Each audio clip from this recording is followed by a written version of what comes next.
Um, hi everyone, my name is Grana Fernandez and I'm a consultant at Atma, an accelerator for education. Atma is an organization that supports education NGOs to become bigger, better, stronger by capacity building and creating systems and processes to solve common organizational development issues that they face. We started our journey in 2007 and since have supported more than 70 organizations in their journey of excellence. At Atma, we understand the importance of shared knowledge, especially in a sector like ours, where resources are quite limited. The webinar series was therefore started to share our perspectives, learnings, and ideas about issues and dilemmas that NGOs face daily. The Atma webinar is a curated platform where we bring in speakers to share their practical experiences that could benefit other NGOs. The topics range from human resources management to program management to financial policies or any pressing issues that affect the sector as a whole. Post this session, if you would like any support from Atma, feel free to get in touch. The mentorship program through the Future of Impact Collaborative is available to support NGOs such as yours.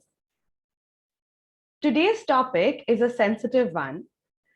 I know every NGO leader and every NGO staff has at some point worried about how do we go on without that one person that seems to be the whole and soul of the organization. Our whole and soul at Atma, our CEO, Mary Ellen Matsui, of almost 10 years, made the decision to move back to her home country. How did that make us, the staff, feel? How did the leadership handle this transition? What does this mean for Atma's future? It was a tough one indeed. But Mary Ellen had started training and empowering Atma to manage without her way before the thought of transitioning out of Atma even crossed her mind. She's here today to share about her transition journey with Atma and share with you some practical tips on how you can plan NGO succession successfully. Mary Ellen Matsui has been Atma's CEO since 2011, spearheading Atma's growth, including expansion and creation of Atma Network, a resource sharing and collaborative platform. She introduced Gati in 2016, a program designed to create greater collaboration between NGOs in the special education space. Mary Ellen is an NGO management specialist and regularly facilitates workshops on critical capacity building areas for NGOs, including leadership, fundraising, culture, and HR. Mary Ellen is a graduate of Tefler School of Management and a member of the inaugural DASA Social Impact Leadership Program. She is on the advisory board of several education organizations such as Solzak Oscar Foundation. Mary Ellen has played an integral role in founding the Future of Impact Collaborative. This is an initiative to support social impact organizations with resources to adapt to the changing work culture. Before we begin, I would like to recap a few basic rules. All attendees, please stay muted throughout the webinar. Any questions you may have will be taken up at the end at the Q&A section, and we have a big chunk of time for that. Use the chat box to note down any of the questions you have, and I will address it at the end. Please keep a pen and paper to take essential notes. This is going to be an interactive webinar, so stay close to your phones, laptops, tablets to participate. And do keep your videos on, as it is always a pleasure to be able to see the audience rather than just speak to the laptop screen. Most importantly, after this session, we will email all attendees the video recording of this session, so you can share it with anyone you think it might be relevant to. Over to you, Mary Ellen. Thank you, Grana. Hi, everybody. Welcome. Thank you so much for being here. As Grana mentioned, it would be great if you guys can keep your videos on and then I can see your faces and who I'm talking to as much as possible. So today I am here to share mostly about sort of what is succession planning. And then I wanted to really focus on what has been the process that we at Atma have gone through and actually share that as a case study. And then we'll open up like the second half of the conversation to everybody to ask questions and to talk about our experience. I also want to call out that there are quite a few people here from the Atma team who are participating with us today. So I'll just welcome them to be part of the conversation. They're the ones who have actually experienced this. And so if you guys want to add anything to what I'm saying throughout this, I would love to hear from you. So just jump in as we go through. So I will just share screen now and just take us over to a short deck. And I've just kept these notes here, but hopefully we'll be able to like flip between them and have more of a conversation as we go along. So in terms of what you can expect from today, so really what I just want to do is start a conversation about succession planning and use our experience as an example. I'm going to spend about 30 minutes on what is succession planning. So really, what is that? And then the Atma case study, and breaking, and hopefully you'll see sort of how we've broken down the different aspects of succession planning through what we've done. I will say that everything that we've done through the case study has really been a fairly organic process. We did consult like external resources and tools, and speak to other people who have gone through similar experiences, but it was really about what suited us and where we were at as an organization for every step that we took along the way. And then, as I said, we want to leave quite a bit of time for question and answer. And just before we start, I'd request everybody to fill up a poll that Grenna is going to share on Mentimeter. Yes, so it's on your chat box right now. Please go on to the link, and yeah, there are 2 questions, so please answer one and then the next one will just appear. So just, yeah. Thanks, Grenna. Right. So the first one is our organization is actively thinking about succession planning. So not right now, very much. What's going on with that? Okay. So there's a lot of people who are thinking about succession planning very actively. Okay. So that's good to know. All right. Great. And the second question?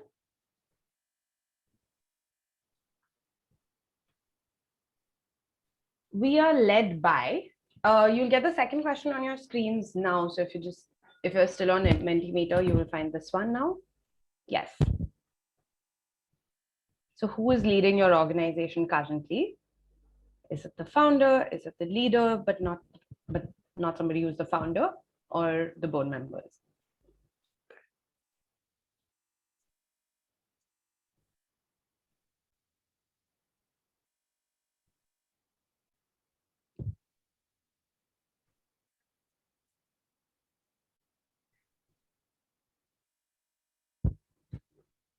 I feel like I've gone back to watching the US election polls coming in. Moving around too much. Okay, so we have about a 50-50 split in terms of founder and a leader who's not the founder, but we have a lot of people here who are actively thinking about their own succession planning. And then we have about 7% who are actively led by the board. So that makes sense. So this is really good to know. I will note that I am not the founder of Atma. Sometimes people think I am, but I am not. I was a leader who was hired from within the team. So I was an internal hire. And that initial succession planning didn't go so well. It was a bit of a bumpy road, but we made it through. And so then when we initiated this round of succession planning, we thought about it a lot differently.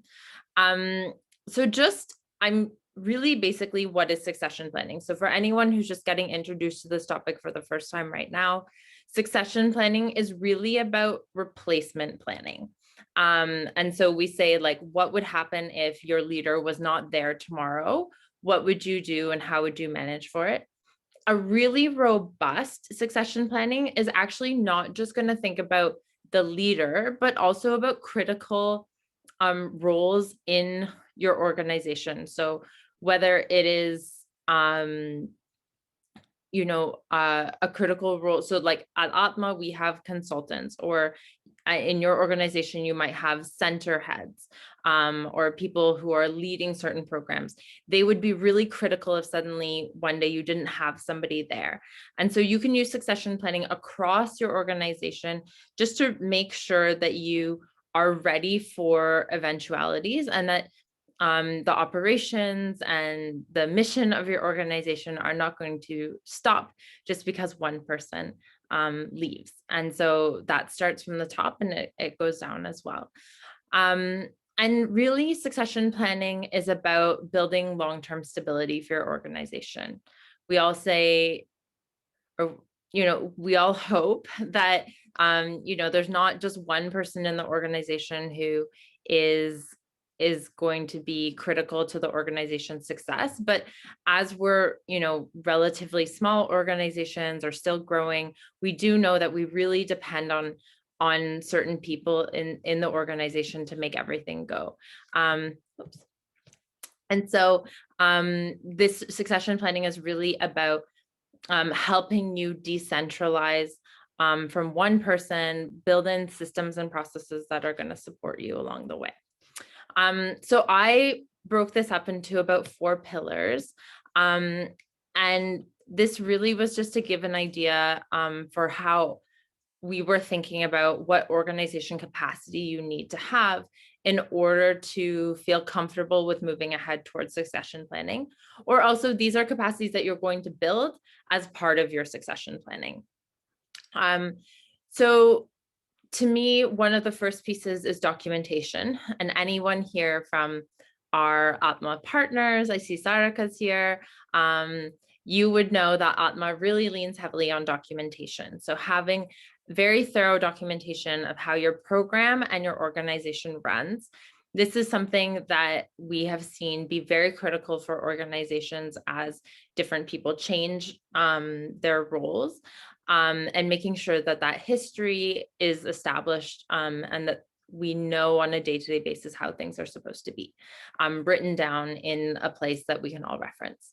The other is having really strong job descriptions and systems of accountability. So if we know what each one is supposed to be doing, what their responsibilities are, and we have a means of keeping track of whether that person is meeting expectations or not.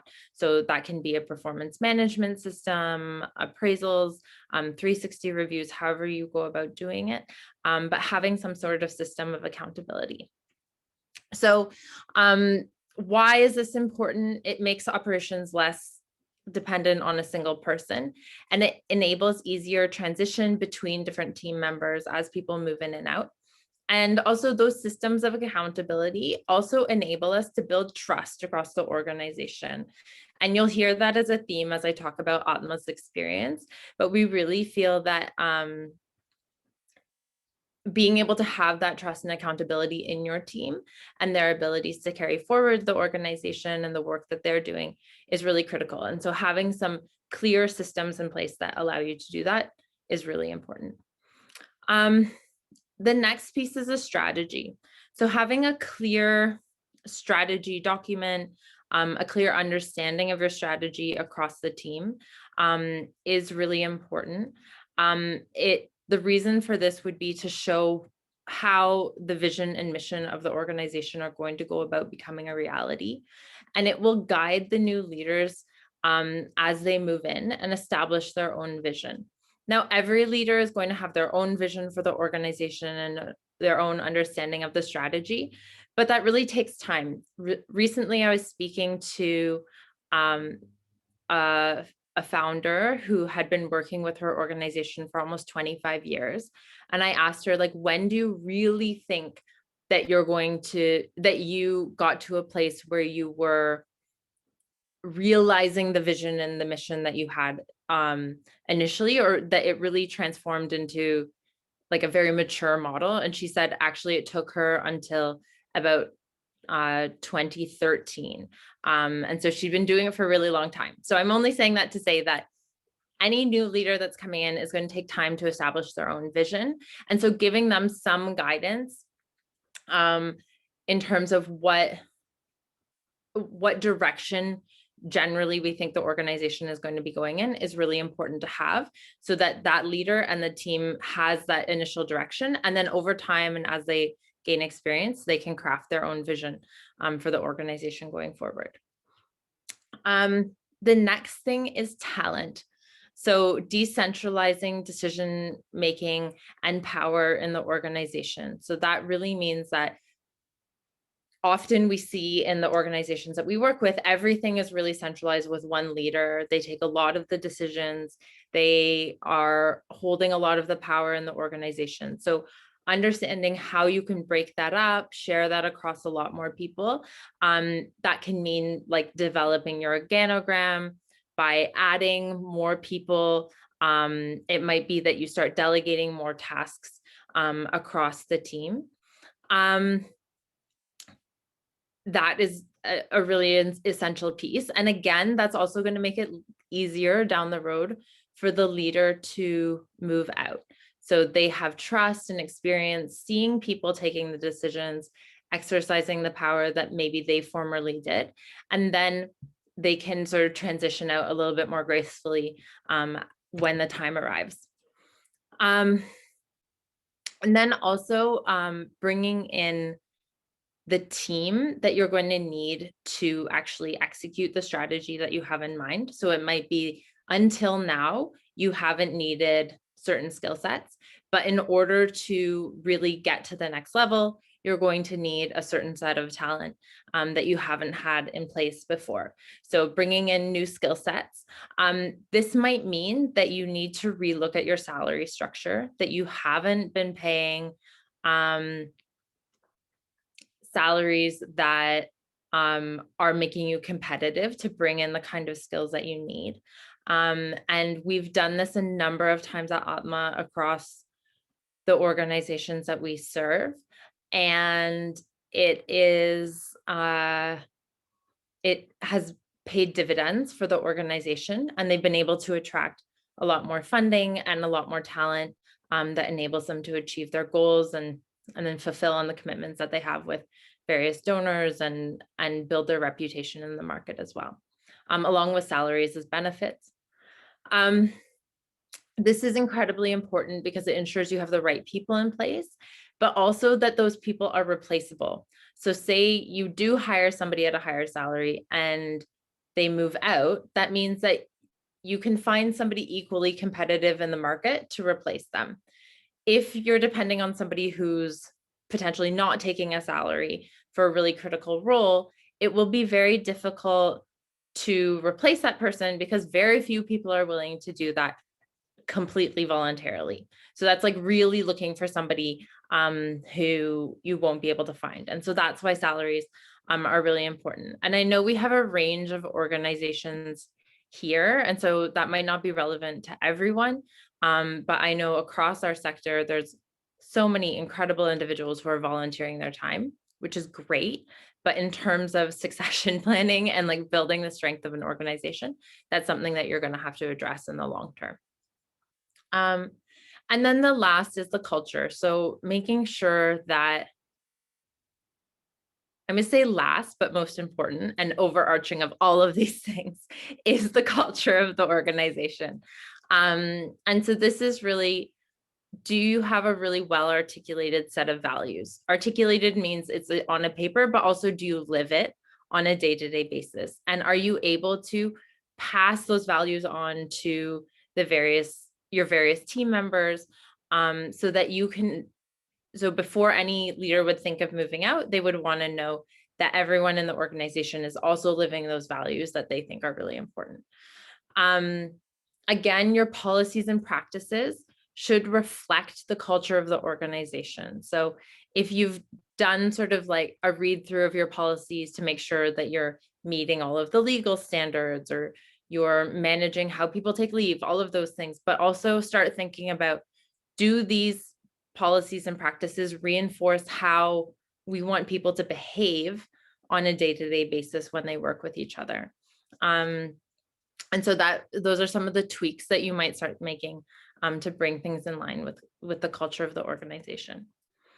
And then establishing really strong rituals and narratives for the organization. So that might mean like regular team meetings. It might mean ways and language that you use to interact with one another.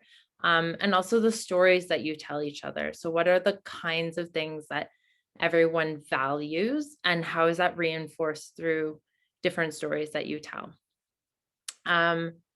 And so why? So this is really about making sure that, the magic that any leader brings to the organization isn't just like sitting with one person, but it's something that is spread across everybody. And it keeps that essence of what is special to you as an organization, why people have come to work with you, why people enjoy coming to you for the services that you offer. It helps you maintain that. Okay. So I'll just pause here for a few seconds before we get into the case study. Were there any, I know Grenna said that we're supposed to ask questions at the end, but was there any sort of clarity that anyone needed from what I shared just now? I think Nandita had a question about for what period of time should the strategy be developed as things change? So, what is appropriate and practical? Okay, this past year has taken everybody's strategy and put it in the bin. It's been really difficult. What I would say is that if you don't have a 3 to 5 year strategy in place right now, then I would start thinking about how you're going to go about developing that. It might be that you leave everyone with broad strokes. So, and then you have a plan in place for them to develop that strategy. And maybe if a leader is transitioning out before that is completed, they can continue to participate in that process to ensure that everyone feels comfortable with it and you're not just sort of guessing. Hopefully not, but I mean, so you have that guidance of and history for the organization. So yeah, I would say a 3 to 5 year strategy would be the best thing. I think right now, since things have been so uncertain, probably 3 years is what's most appropriate for the organizations that we work with. And we've seen that to be attainable fairly easily. Okay. Grenna, was there anything else I should tackle now? Okay, great. Okay, we'll move forward.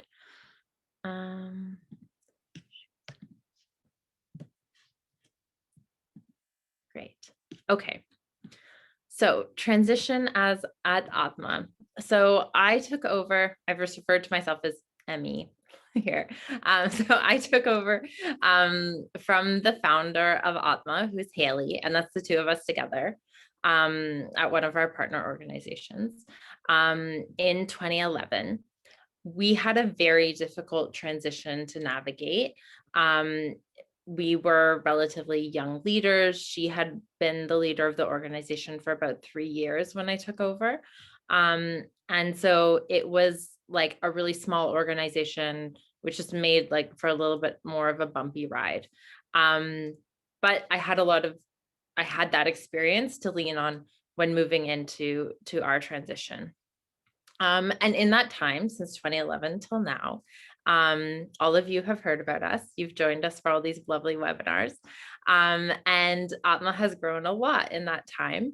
And we have an amazing team who has really brought us there. This year, we've celebrated our 13th year as an organization. We have a really strong board, team, and volunteers. who continuously deliver amazing services to all of the organizations that we work with, and have been really critical over the past year of COVID.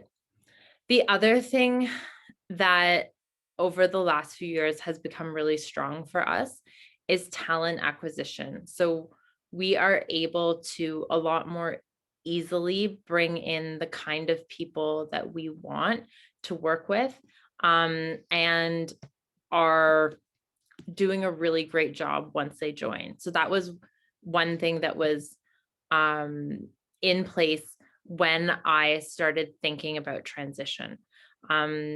So this was sort of like the mix and the picture of where we were when I started thinking about my transition and started to feel a lot more confident about what a transition might look like. To me, when I was thinking about a transition, what I felt was most critical, and this is not what's going to be the case for everybody, but I felt that I would only feel comfortable leaving the organization if I had an internal successor. That the board was had faith in the transition to happen and that they would be part of guiding the process. It was also really critical to me that the team should have a really high level of trust in the organization when we moved into the transition, and that our quality of services won't be compromised because I was leaving. So those were all the things that I was looking at as signs in the organization for us to be successful in this process. And I really wanted to feel like, for me as a leader and my own ego in this whole process, I really wanted to feel like I was leaving on a high, and not like abandoning ship. And I'm sure anyone who's a leader here sort of understands, there are days when you feel like you might want to abandon ship. But I definitely didn't want that to be the experience that anyone had with my transition. And again, because that need for everyone to have trust in the process was really important, that I didn't want anyone to feel like I was leaving when we were in a low. So these were my personal criteria and the things that fell into place that allowed us to have that transition. So for the transition process, there was like two critical steps that happened before we sort of initiated various phases of the transition. I'm just going to take a sip of water. Okay.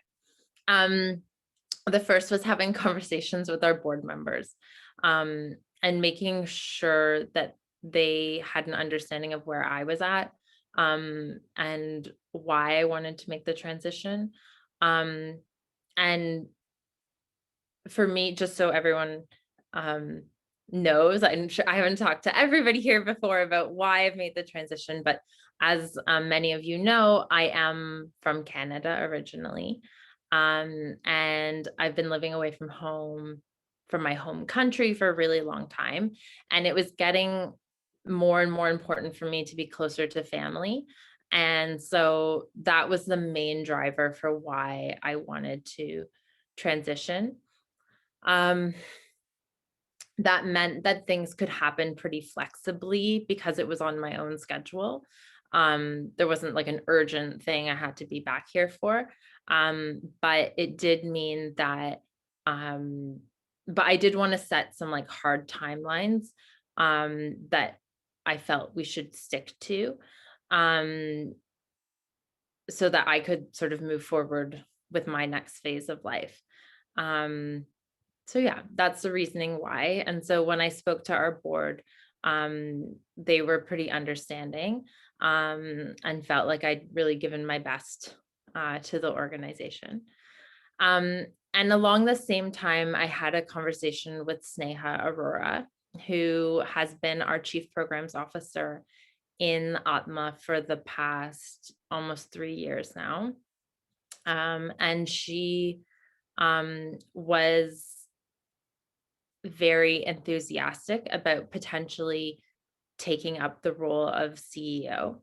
And so once those sort of two pieces fell in place, together between the board and Sneha and I, we decided on these key phases of the transition. So the first phase was really about Sneha and I doing a planning process. So basically planning out what these 4 phases would look like. And filling in any gaps in the team. So when we initiated, we knew that we had to, there was like a few places that we had paused hiring at the beginning of the COVID process. And so we really wanted to hire those people who we felt were like literally we had unfilled roles. So we filled those gaps first. And then the second phase was informing our key stakeholders. So this was the people who were most important to us in the organization. So the team was first. And that was by far the hardest step of all of this. And then the second was informing all of our current donors. So anyone who has committed funds to us in the last while. And I know there's a lot of fear around both of those conversations. And for us, we had a really good conversation with everybody, with the team, with all of our donors, and everyone has been really supportive of the transition. We allowed space and time for people to ask any tough questions that they might have, and just sound out any doubts that were there. And then we had to do some replacement hiring. So because Sneha was being promoted internally, her role then became vacant. What actually ended up happening for us was Abhijat, who's here on the call, was working as our lead consultant. He moved into the role of Chief Programs Officer. And then we have another internal promotion that's underway that will fill his role. And so we actually only had to hire at the consultant level to replace the CEO. And so that was like my dream scenario when we set out to think about the transition. And it's kind of what we had in mind, but we weren't 100% sure of what would come together.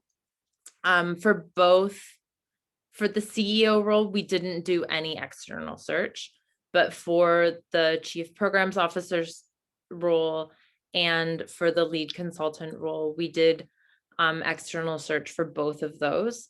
And we felt that the team members that we had in the organization would do the best job versus the candidates that we were seeing in the market. And then the third phase was informing second tier stakeholders. So we set a date that, and we divided up the our stakeholders, and we said that January 21st would be when we announced it to the whole world.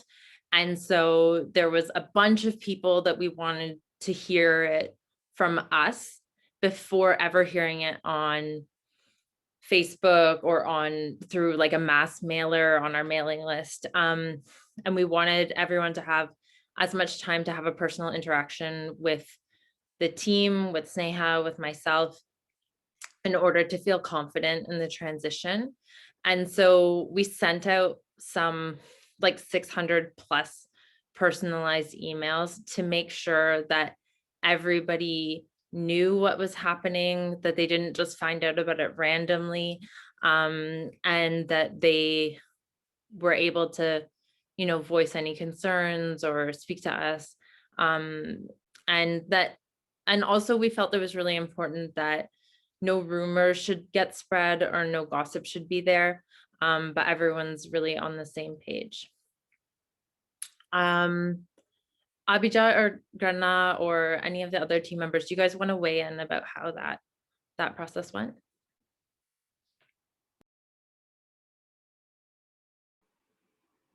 I would ask Grana to share her thoughts. She's worked more closely with you first.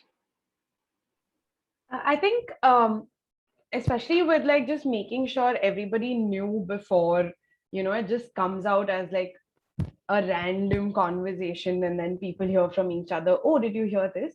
I think we made a really good plan to make sure, and the leadership actually made a really good plan to make sure that each tier, right, everybody knew, even to the point that the volunteers who were really loyal to the organization and who were always looking forward to hearing about Atma all the time, who had, volunteered for 3 months, some 3 years ago, were also informed personally. So I think, I'm not sure about the numbers, but I think Mary Ellen and Sneha and Abhijat had sent like hundreds, I want to say more than that, emails to each person and like personally emailed each one.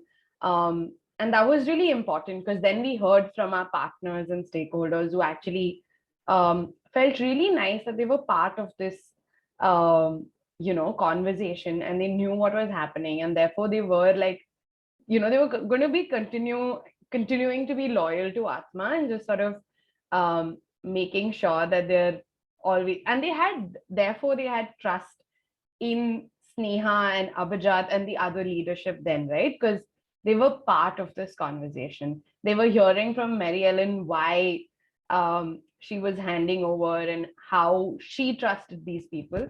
So I think that was super important. And I think, yeah, those are my thoughts. I'd like to add the perspective of having conversations with donors because I got the opportunity to be part of those donor conversations. And I thought it was really important and as well as a learning experience for all of us involved to have those. Like, it's difficult to have a conversation with a donor saying that like your CEO is moving out, but like having that conversation and really setting that tone and like setting that expectation that like nothing is really going to change from the organization, and then connecting them to the people that will continue that relationship was handled so beautifully that we did not have a single donor that was like, oh, but why are you leaving and things like that. They were always like, okay, we understand and we wish you all the best, and of course we will continue to support Atma. And that was what we were also looking for, that the relationship would just continue to be on that same level. So I think that was handled really beautifully as well.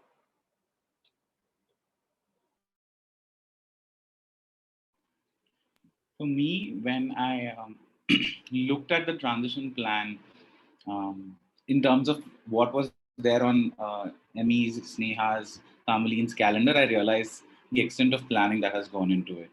Every conversation, every email was completely thought through.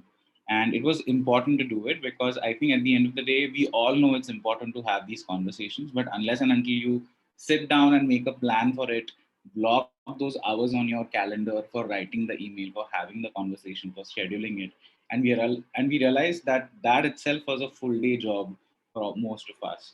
But we tried to meet those commitments as much as possible. And yes, I know for a fact that Emmy must have written personal emails. And to think, to go back to the first conversation you may have had, the relationship you have with that person, it's a lot to be done while you're doing your day-to-day job.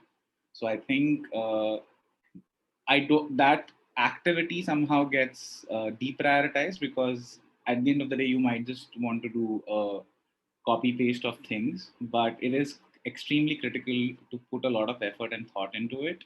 And I think that is something which I personally learned a lot when I saw those emails, hundreds of emails where I was in the CC coming from Emmy and being sent out to the other people, because it gave me the point of reference to take these conversations ahead. Abhijat, do you want to quickly also, and Emmy, of course, on the content of these emails? A lot of people are asking that in the chat. So I know for a fact that it was like a very personal greeting about the organization itself, right? Like, so if I'm sending it to a partner organization, then it was about, hey, hello, it was really nice to see, you as an organization from when you started to how you are now and things like that. So a very personal note about the organization. So you know that it's a personal message and not just a copy pasted one.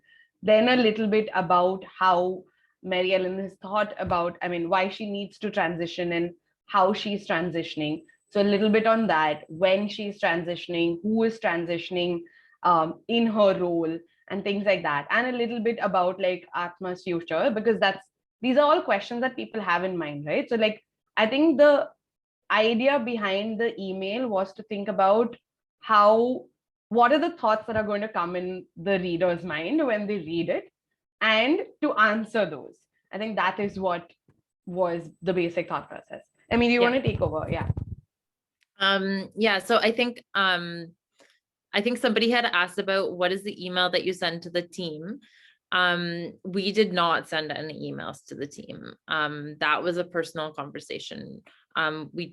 We spoke directly to everybody. We had personalized conversations with every single member of the team after the announcement was made.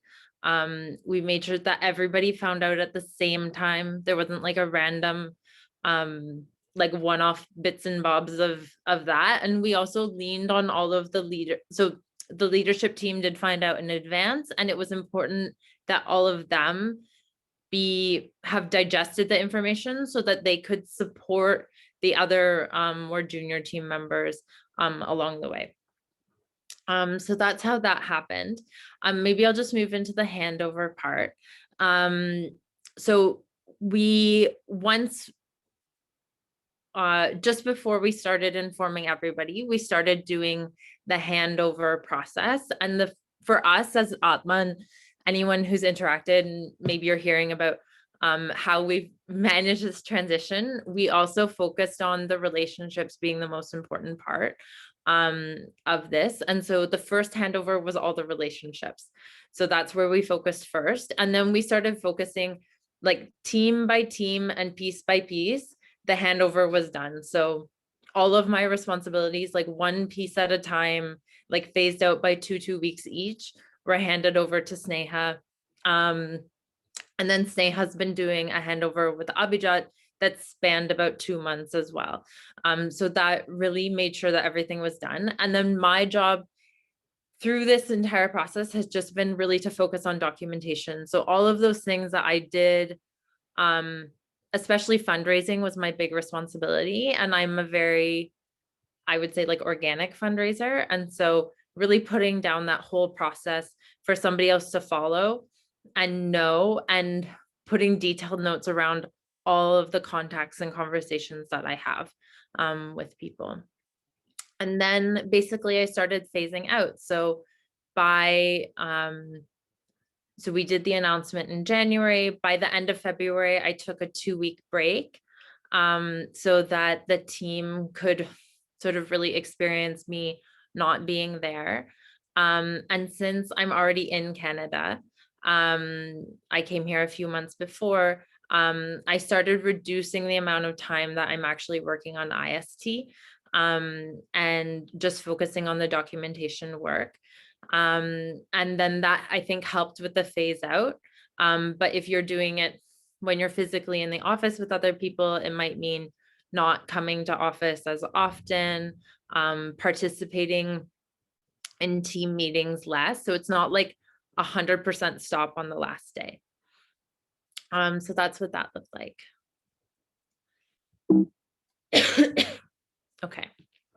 So the focus of the transition, as I mentioned before, was really trust, having consistency with the team, making sure that we had really strong board oversight of the whole process, and thorough communications with everybody. Carmeline, do you want to just talk about the board oversight piece for 1 minute? Sure.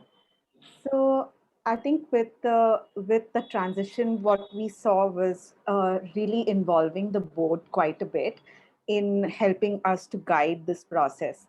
So what that really meant was there was a detailed document that was created, and there were like different pieces that were broken down, like with regards to team, with regards to strategy, with regards to compliances, finances, just like all of the pieces were put down.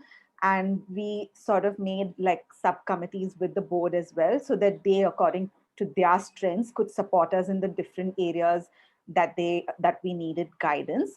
And Sneha, as the CEO that was taking over, worked really closely with them on moving these pieces forward. And the board really stepped in to give their inputs and to give their guidance on all of these pieces.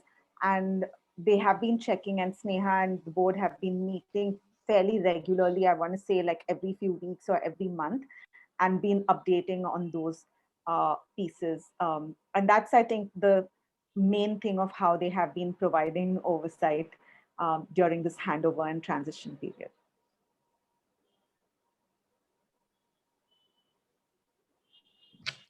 Okay.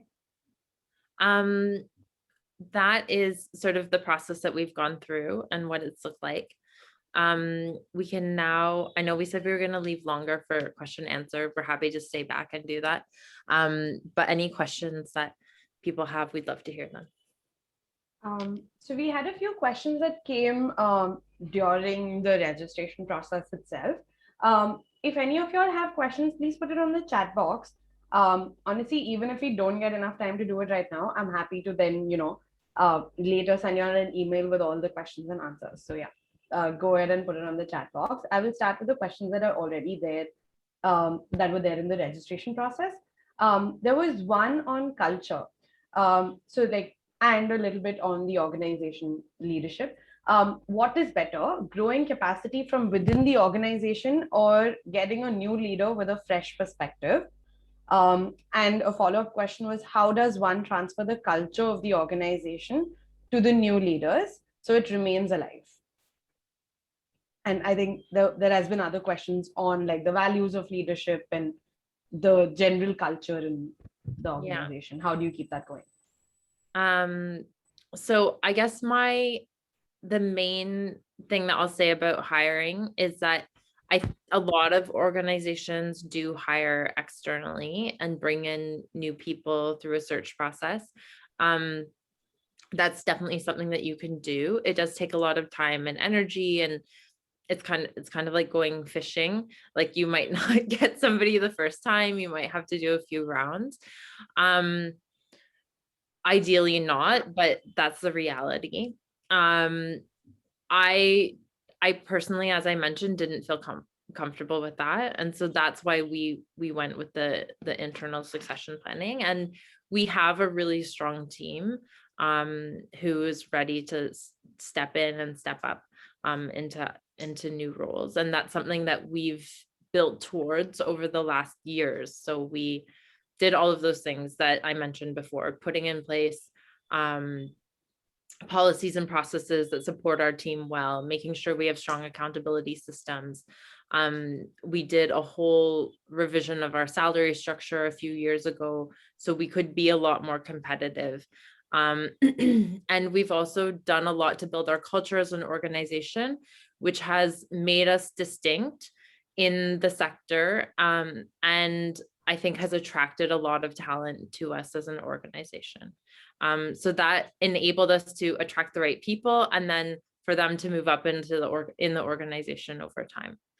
On the question about how we have sort of cemented culture in the organization, that's something that we've been really committed to.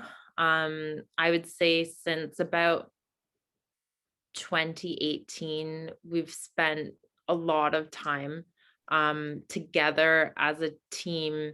Before that we did as well, but I think really having conversations about the importance of culture, what is our culture as an organization, and having very good touch points on a very regular basis is something that I think for the last few years we've really invested in. So one of the things that we do really regularly is about once in 6 weeks, we have a full day that we spend together as a team, which is called the Atma Connect Day. For brother Ranjit's here. He's been there for Atma Connect Day before. So our partners are there. Our team is there. All of our volunteers are there. We talk about important things for the organization. We talk about how we live our values. We talk about well-being and wellness, and we have fun together. The Atma team is a little bit silly, and that's good. And so those are things that we made sure to like bring out over and over again, and that helped us to solidify the values and the culture that we have as an organization, and share the gratitude that we have for working with one another on a regular basis. So yeah, that's some of the things that we've done to invest in the culture, but there's definitely, that's another session altogether. There was another question on what are the skills and sort of, basic criteria on selecting a successor. How do you identify one as a successor, basically? Is there anything that you would like to say about that? So it depends on your organization. What are the skills? What are the things that you feel that that person should have? I guess the thing that I would say is that being a leader is really tough. Making sure that everybody's salary is met, that everyone feels invested in, and that they can trust the organization, that there's safety, like that person provides safety to everybody on the team and the services that you offer, so that they can keep the mission of the organization going. So it should be somebody who can handle that and is going to take that seriously. And in that way, I would say like that's an important leadership quality. So like for myself, I remember the first time I was ever given a really big leadership responsibility was I was a camp counselor, and I was told I was going to take a whole group of people out, a whole group of like small kids on a camping trip for 10 days. And they told me, and then I was going like the very next day. So I didn't know. And that whole night in between, I didn't sleep at all because I was so worried. I was like, there's so many things that can go wrong. It's such a big responsibility, and I have to lead all of these people. And so when I really think of like, what does, when I'm thinking of somebody really being a leader, like, do they care a lot? Are these things also going to keep them up at night? And are they ready to handle that level of responsibility? Yeah. There's still a lot of questions, but like one important one that was a leading question by Nandita was about what if the successor you chose comes with has a lot of commitments, is not able to take the whole responsibility? Is it okay to have a leadership, but like shared leadership? Can two people be doing the duty? What do you think about that? I think it depends on the organization. I know that that's more common in North America, where people will share a role. I haven't seen that happen that often in the Indian market. I think that it could be a form of succession planning, like having things spread across two people. And then it's not just one person's responsibility for everything. It's something to think about. It's definitely, like, I wouldn't say no or yes. You have to see for your organization if you have two people that are that committed. Emmy, I had a question. Sorry, can I? So I think also comes from Nandita's question, but since like I think Atma's also had like a ton of just women leaders in the organization. What do you think? Like, I think most of the time we think that women are also like having a lot of responsibilities at home, and then they have to come and work. And then what are your thoughts about women's leadership in the sector right now? I think, all the women that we know and that we work with are handling a huge amount of responsibilities all the time. So, you know, if you want something done, ask a busy person. I think one of the things that we've built into the culture and sort of how we operate at Atma is like having flexibility. We're not like a fixed 9 to 5 kind of organization. Even before COVID, we were very like work from home friendly kind of organization. And our focus is on like, can you get the work done? Not like, when do you do it? And do you do it with like a kid sitting on your lap? Those things don't matter to us as much. Avijat, did you want to add? Yeah, most of the times I've seen all the women leaders in this organization, junior and senior, do everything together. It could be a kid on the lap, it could be a cat, it could be cooking, it could be handling multiple different things together. My biggest learning from all of this is, like Emmy said, that it doesn't matter if you are sticking to a 9 to 5 or this should get done right now in this manner in this meeting. Can you get the work done? And I can tell you and vouch for the fact that everyone that I've worked with at Atma is extremely dedicated and hardworking in what they do. So in my mind, it's more about the dedication than anything else. But yes, let's be honest that most of the women have more responsibilities. Otherwise, yeah. All right, I have shared the feedback form in the chat. Can everybody please take a minute and fill that so that it helps us understand how we can have these sessions? What are the topics in the future you would like to hear and stuff like that? I think just another thing, there's so many questions so many people have. I think you should also avail of the mentorship that you can have from the Future of Impact Collaborative.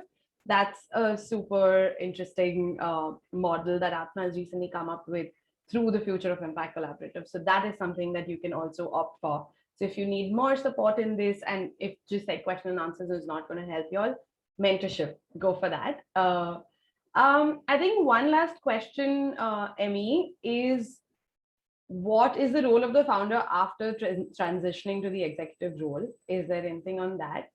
Oh, and everybody is invited to the Connect Day, of course. Yes. So I think there's different schools of thought in this. There are some people who think like a clean break is really important. I personally think that that would be really tricky for us as an organization because of all of the relationships that we have. But it should also be that, like, say I am leaving the organization, I shouldn't be like breathing down Sneha's neck the entire time. And, you know, there's so many times where I'm like, I've done that, it's not going to work, don't do that. So, you know, those things can't come in. I have to let her do her own thing, sit back, watch, and be, I think one of my mottos for this time has been like to be a witness to the work of the organization and to the new leadership team, and not to be like butting in you know, as much as you maybe want to some of the time. So I think it's, if you can have a healthy management of having the leaders stay in some sort of supporting role, whether that's just like as a helper, whether that's just managing certain donor relationships. I myself I'm going to be moving onto the advisory board. Our founder, Haley, didn't join the advisory board after she left, but she's somebody that like I was in really regular contact with like every day since then. And then now, since her and I have like a really special personal relationship, we've moved her onto the board so she can continue to be involved in the organization, but has a more formal role now instead of just like friend of Mary Ellen. All right. I think that's our time. Thank you so much for joining. Thank you so much, Mary Ellen, for taking this time. I know this has been Thank a roller coaster ride for you as well to talk constantly about this. I know it can be really emotional. Thank you so much for giving us all these nice tips and tricks. Thank you so much. All right. Until Thank the you. next webinar. Please do fill the feedback form. It's in the chat box.